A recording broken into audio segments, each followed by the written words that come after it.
Good morning, fellow weebs. Frog Dad here, once again bringing you this week's manga reviews. Now, how about you go ahead and grab yourself a drink, take a seat, and let's just get into this week's episode of Manga Mornings.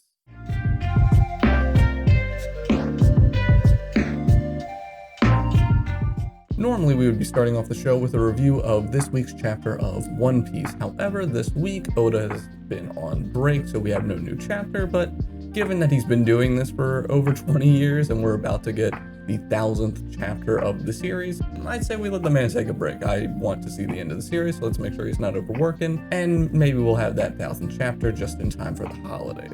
Regardless, that means this week we're going to be moving straight on to our next series, which is Black Clover. This week in Black Clover chapter 271, Asta takes his next step in the development of his contract with Liebe. Now last week, he formed the contract, but he did it under the guise of an equal partnership, of a true friendship, of whatever shonen term he wants to use this week, but he did it in a way that Liebe is not his direct servant or slave, the way that the vice captain has done his contracts. Now this raises some questions on whether Asta's going to be able to pull out all of Liebe's true power. Questions that the vice captain is asking with his fists this week, as he's going to put Asta into a physical battle to see just what he can do. With this new challenge, we do get to see a glimpse into what the vice captain's devils can do, the first of which gives the ability of Pack, where essentially it looks like he can create a whole bunch of shadow soldiers. A pretty standard move, honestly, in any powerful series. There's always a character that can make a whole bunch of copies of something. But they assault Asta as a group and they quickly start to overwhelm him since he can't really draw out all of Liebe's power just yet. But luckily he has Captain Yami's sword, and as always he hits him with the classic line that he has to surpass his limits right here, right now. It of course bears to mention that the vice captain says that he hates that phrase, which I think gives more insight into why he just doesn't hang out with the Black Bulls at all, because that's kind of their go-to. They're always talking about surpassing their limits, especially with meatheads like Yami and Asta. Of course, I do want to mention that we also get to see Liebe as a little chibi this time, because now that he and Asta are fused, but with the contract, he appears as just kind of like a little tiny devil, just like all of Captain Nock's devils do as well under their contracts. So it's fun to see his cute little design after we got to see him look kind of vicious in the previous chapters. But again, just a return to form for Black Clover. Not too much special in this. We get to see that Asta is learning how to control the anti-magic in a bit better of a fashion. Like he's able to use a kind of ranged move. He's able to like cut with Yami's blade and claims that he's going to call it the Demon Slasher Katana and that they're going to save Captain Yami. But really this kind of felt like an intermediary chapter. It's just establishing one thing that Captain Nock can do, or Vice Captain Nock, but also just establishing what Asta needs to do but hasn't accomplished yet. So we're just kind of in a transition again, and because of that, even though I like these introductions, but it kind of just feels like a regular chapter to me, I'm going to go ahead and give this week's chapter of Black Clover a 6. Moving on to this week's chapter of Dr. Stone, chapter 173, we start off with, again, explaining to our newest member, Dr. Chelsea, on all of the crazy things that they have been up to, and how this is really just the start of the bonkers ideas that this crew can get up to. And it's really neat that she immediately gets right into it. She thinks it's really cool. And of course, we get a fun little bit where she points at Dr. Zeno and is just like, how dare you, you're a bad person. But he has to throw out his little villain spiel. You know, he's like, why don't you join me? You're a genius. I'm a genius. Let's roll over all of the world, you know? And she's like, nah, I think it's gonna be more fun with these guys, you know? Plus I own for the glasses, so I'm with them. Where do you guys want to go? And I really enjoyed this character. Like, she's a lot of fun right off the bat. And she also gives us a great map of the world, as we'll see later on in the chapter. But just seeing that her motivations are to have fun and enjoy herself and not use science to rule over other people, I think she blends right in with the crew. Although we do get a funny little aside with Chrome, you know, saying, oh, now we have another explorer in our midst. And it's like, it's not a competition, dude.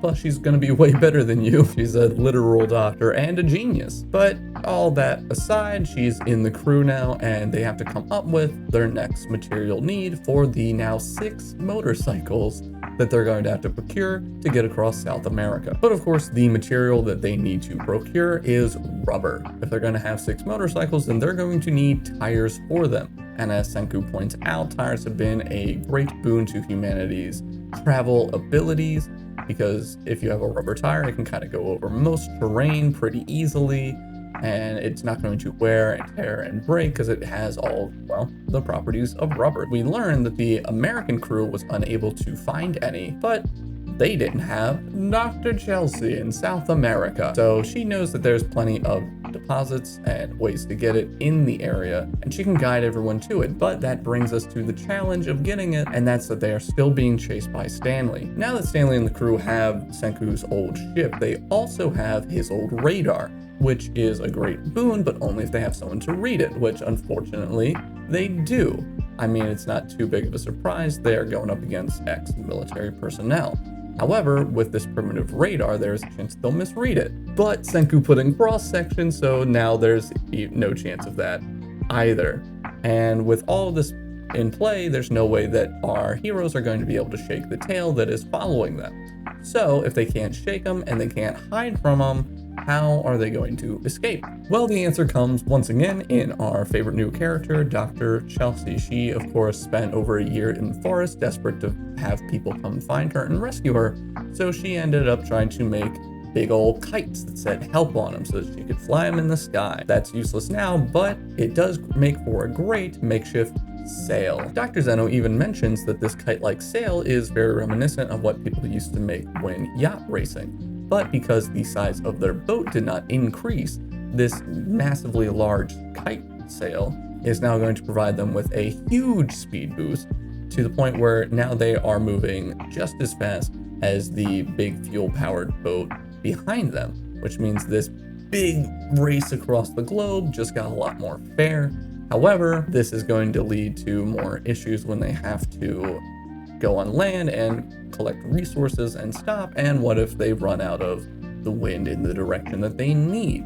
So it's not a perfect solution, but it's one that helps them right now, and it sends them right on the way to get those rubber trees that are going to help them cheat and move right over. I don't know why I did that. I don't know why I did that as an Irishman, but right over South America. I'm not good at accents, don't judge me. So as usual, Dr. Stone this week was a packed chapter. There's always so much information crammed in, but I gotta say I really do love it. Just the enthusiasm for science and all of the research that goes into each of these chapters and how to develop certain things and these old practices. The passion really shows through from the author, and Boichi realizes it with fantastic illustration as always. So I can't really say anything negative about this chapter, even if it does feel rather thick. But all in all, there's a lot of new things introduced this week, from the sails to following up on the old radar to officially getting a new crew member to planning out that they need rubber. All of these things are new destination. It all builds up to be a nice build-up chapter with a few new additions that make it more exciting than your average. So all that being said, I will say that this week's chapter is a 7. I look forward to seeing all these shenanigans that they get up to next week when they try to go find those rubber trees. I'm expecting some sort of tribe or group of creatures or some kind of natural obstacle that's going to be in their way, because it doesn't look like it's just going to be a very clear-cut exploration mission. But we'll see what that happens with that next week. For now, we got to move into probably the biggest chapter of the week, and that is My Hero Academia, chapter 290.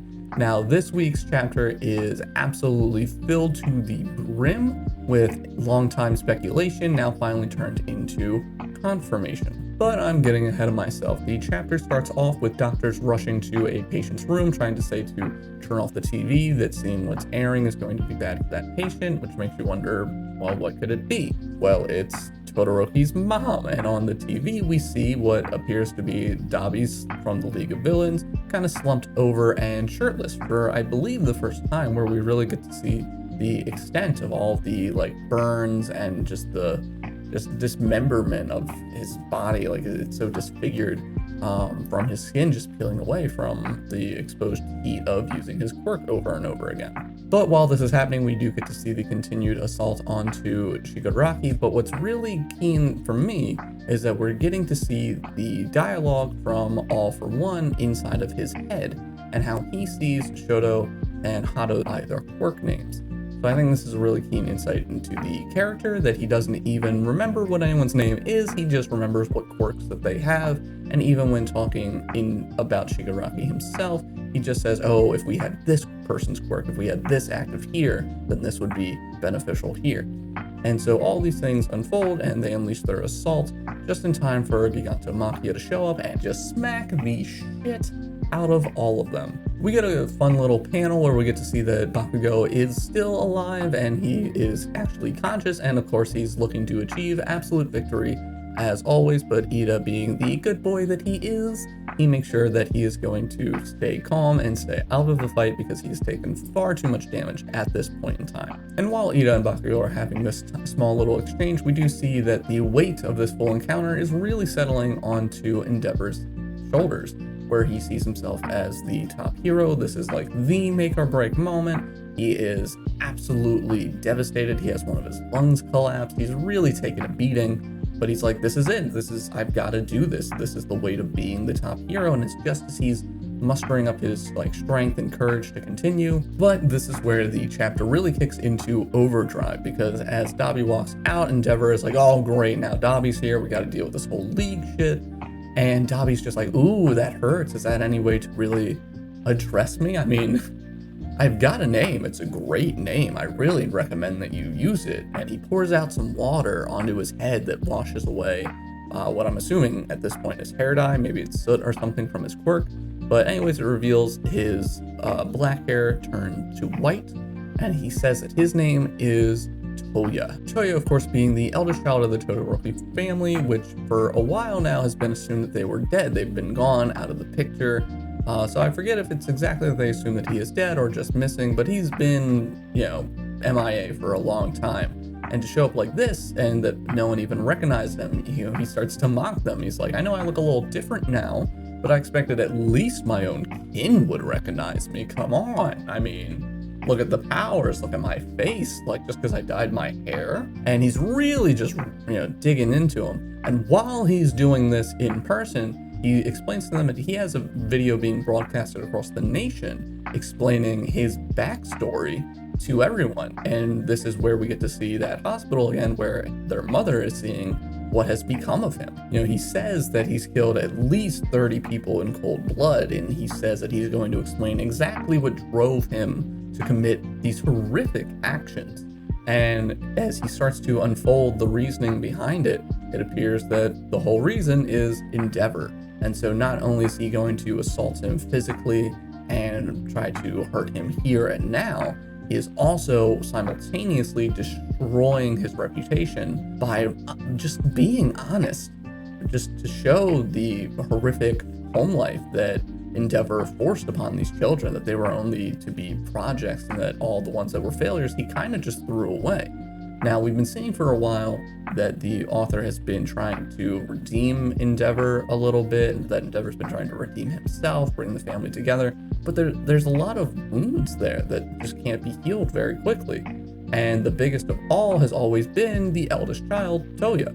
And now Toya's shown up, and not only is he a villain, he is a murderer, and he is directly opposed to Endeavor, and potentially the entire world if he's backing Shigaraki to this extent. And this is all what Dabi, now Toya, really hits on. He starts, mocking him, and he's like, I think, you must have just thought that if you could keep going, if you could just stay alive, you could always be better. In the future I can be better. But no, I'm here to deliver to you the most unfortunate message that the past never dies.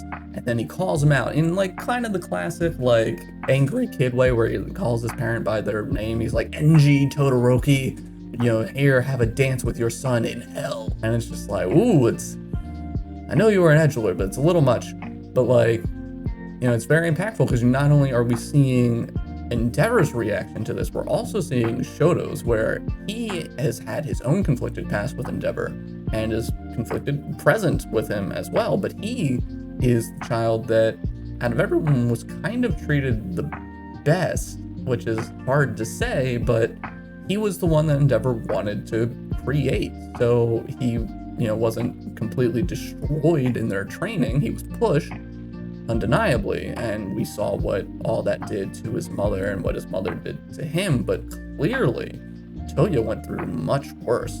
And to now see all of these past actions come to fruition now, it really brings up the sense of karma. But I would be remiss to say that this reveal has been suspected by the community for a really long time now. This has been speculated, honestly, since the first chapter that Dabi showed up, or, a couple of chapters in, where, there was a missing Todoroki child. This guy's got flame powers. He seems to have huge flame abilities, but his body can't handle it, like, to an extreme degree. So why would that be? And many people speculated it, so it's not a massive reveal, like that takes us by surprise, but still something pretty big to get in the story development of it. So with all of that into consideration, I do think that this is a fantastic chapter. So I'm gonna go ahead and give this chapter a 9. I really enjoyed it. I can't wait to see where it's going to go next week, how this battle is going to unfold. Everyone at this point is pretty much on death's door. So what is going to have this new combatant who has this grudge and strong powers going to add to this? How many other people are going to suffer? Will Endeavor finally bite it? We see that Dabi was the one who sicked all the Nomu on him back in the day, so he's clearly rooting for Endeavor to die. So maybe that will unfold next week. I don't know. Check back with me a week from now and we'll see. But with all that said, we're moving on to our final series of the week, which of course is Undead Unluck.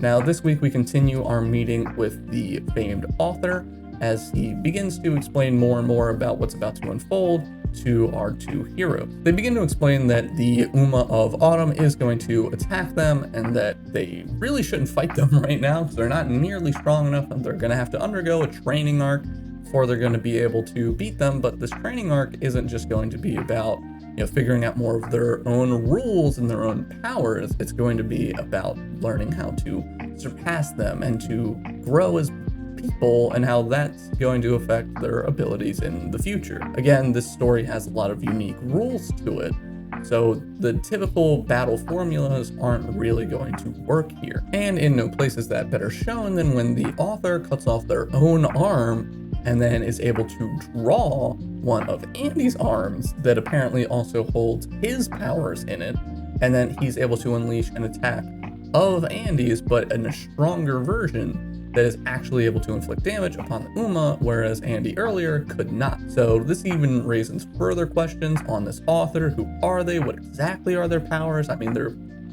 clearly deranged. They just chopped off their own arm, and then they make a plane and they fly away. And as they're flying, Andy of course is just like, hey, is your arm gonna grow back? Like, what the fuck are your powers, dude? And he's like, no, of course it's not gonna grow back. I can only draw one thing at a time. And it's like, then you're gonna die. What the fuck is wrong with you? But of course, good girl Fuko's right there, and she, of course, takes off her shirt, starts bandaging him up, and I'm, positive they're gonna make it out.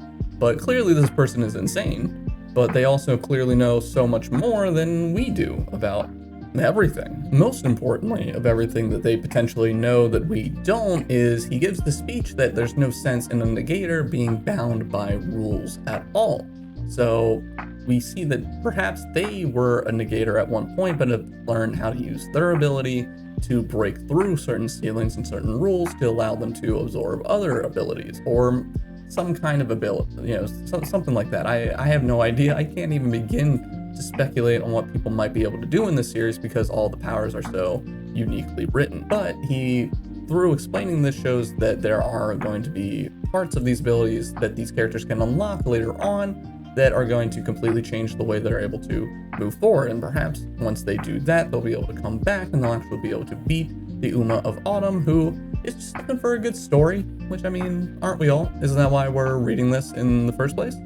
So, hopefully that's going to be cool. They're like a giant bee or something. I don't know. They look unsettling. So I can't wait for the heroes to actually defeat them. But that's going to be a bit ways away. But this chapter is fully ruled by the author character, Ano-un, and just them unfolding everything that they know and really showcasing off their personality, and that they are going to be a massive boon for our characters, but only if they can earn it. And I think this is going to kind of be the author of the manga's self-insert character, at least to a certain extent, So I don't know anything about the author, but it's hard not to assume that when you put a character into your story who is also a manga artist, and they constantly can like draw things, and they know the characters better than the characters know themselves, and they understand the rules better than they do. So hopefully it doesn't get too meta, but the series kind of already relies on that to a certain extent. So I hope they just don't overdo it. But Anaun is a fantastic character. I mean, they're really funny because they clearly just don't take things as seriously as everyone else, which is a great contrast because everyone's kind of looking at this whole situation as what is the upcoming apocalypse and that they have to stop it at all costs. So they're being very serious. And here's Anaun, who just doesn't give a shit. Just has a case of the fuck arounds. They're drawing, they're just having a good time.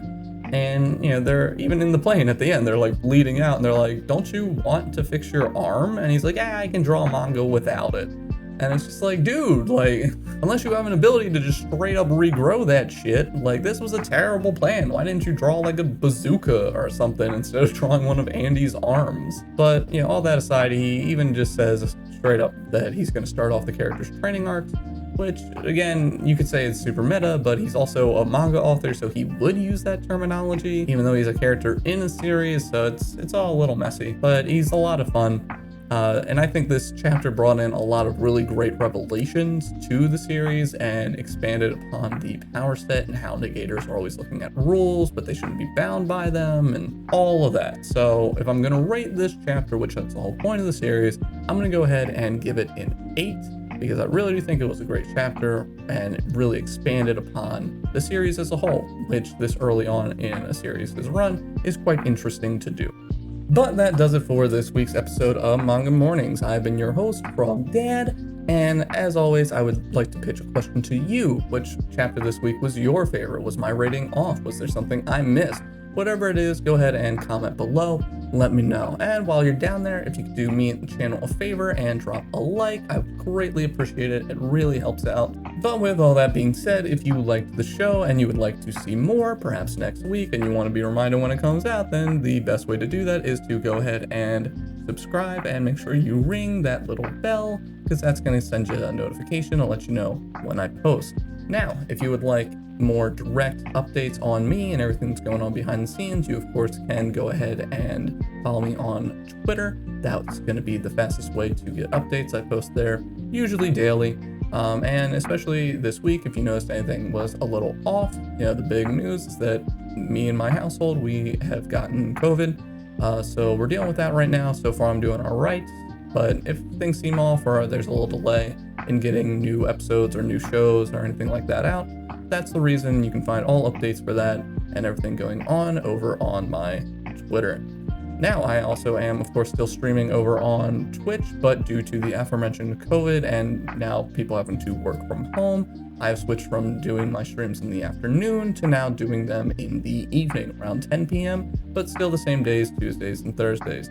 So please go ahead over there and give me a follow. It's a free button to click, but it means a lot to me. But I think that's going to do it for everything this week. That's all the shout outs. All the links are in the description. I will leave you be. Thank you so much for tuning in, and I look forward to chatting with you in the comments down below. Until next time, I have been Frog Dad, and I hope you have a wonderful week. Come on, I need this, Jin. I need it. I need it so bad. Like, fuck it, I'll throw all these Callistas out the window. I don't give a shit.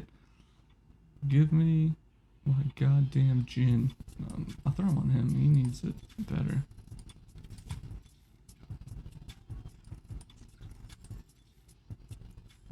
There he is. There he is. Fuck it.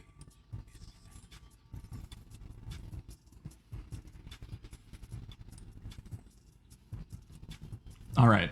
Alright. Whatever happens, I got it. Whatever. Regardless of if this is great or horrible, look at that giant fucking Galio coming in. Save the day. Hey!